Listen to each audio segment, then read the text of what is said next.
Hey guys, Mr. Popsit here. Thanks for checking out my channel. Make sure to check out Mr. Popsit Live and Mr. Popsit Fishing, 2 other channels. It helps the whole brand grow. I appreciate the support. Thanks for popping by. Okay guys, Mr. Popsit here. This was our patient, came all the way from Florida. We have a nice thin line where we did his excision, and then he had called and said, uh-oh, it's coming back. And it was swelling up and getting puffy.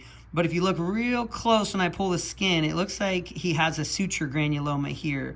So that's easy to do sometimes if you don't remove sutures every day and there's puffiness and you kind of overgrow the suture a little bit, it can be hidden underneath the skin even. So we're gonna numb him up here and get this little stitch out. It should pop out. It could be a hair too, but I'm pretty sure it's a stitch. It's right at the end there. So once we get that out, his body won't have a foreign body reaction and inflammation to it. And it kind of makes a small abscess there until that piece of nylon is removed. Now he has deep sutures that close the pocket. Those will absorb and break down. However, the nylon will not, and his body will keep fighting that till we get it out. So this is a suture granuloma video, and I don't think I have one on my channel, so it's good to see. It also, you know, sometimes I have people travel. It's important to get every stitch, and sometimes you don't do it every day. It's easy to miss, but we'll get this out for him, get him numbed up so we can take it out, and that'll be the end of that inflammation. Get him numb here just so I'll be picking in there a little bit. And he had to take an antibiotic on this. This got so inflamed, and that's not surprising. If you got nylon in there for 2 months, it's really going to start to get a reaction. And luckily I can see that dark when I pull the skin there.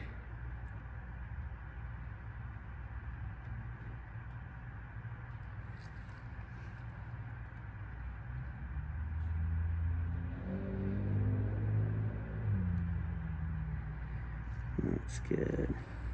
Okay, so what we want to do is just thin skin right there. We're going to make a little cut right to surface. It's got some scar tissue there. You can feel that. You can almost see it. We're just going to dig in here a little bit.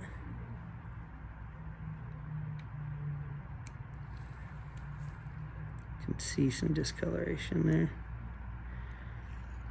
Might need to, oh yeah, it's in there. There it is with the knot and everything. So that knot, it looks like it's still tied, so I'm gonna have to cut one side of it. Perfect circle right there. You don't want that in your skin. So what was left was the loop that goes, yeah, the last loop. There's a loop on each side on a running stitch, so sometimes, you know, you'll get it coming out, but you don't get the bottom of it. And there's definitely a loop in there. So we get one side here. So this was the bottom. That's it, right there. It was the end. So that's a lot to be in there. You can see it right there. It's a knot with a loop right there. So that was down in there. That's not going to be fun to have in your skin at all. Right. And you can see, you know, when we do a running stitch, we put a loop here and then we go through, it's running through the skin like this, and then another knot on each side. Sometimes people will pull the one knot and then cut one of the strands here, and then they just pull it out, but they left the other knot there. So that's okay. That's what we're here for. That's going to heal great. The inflammation goes down quick now.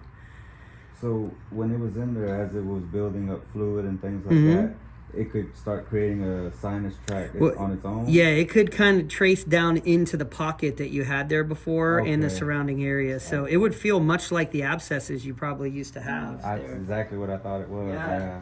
And so, you know, getting that out is very important. And this, just a little cut at the surface. We'll just put a Band-Aid on there. You don't even need to stitch there. It's very superficial. Now, what I was worried about potentially, he has a little pore here. I was wondering if he had another cyst down here and a sinus tract that went below where he had his other cyst. But we got the path back, and what we took out here was an epidermal inclusion cyst that had abscessed, that had inflammation. We could see the pocket. We cleaned it out. And when he called, I looked at his picture and I was like, oh man, I bet you he has another cyst here. But was not that, just a suture granuloma. in probably my first suture granuloma video, I think, on there. And that's what's hard, you know, when you're doing surgeries, you know how many sutures you put in. If so, even sometimes when my nurses are removing it, you know, it's sometimes easy with dark hair. It can look like a hair, and they sometimes will miss one. It happens, you know. But when the surgeon does it, that's why I like to remove my sutures a lot, because I know exactly how many I put in, and I count them when I take them out. So that's good. We'll get him a Band-Aid there, but that should be an easy fix for that secondary inflammation you're having. So thanks to him for sharing. Thanks for, man, that's quite a popping by from Florida. He came back out, but I'm glad we could help him, so that'll be good. All right, man.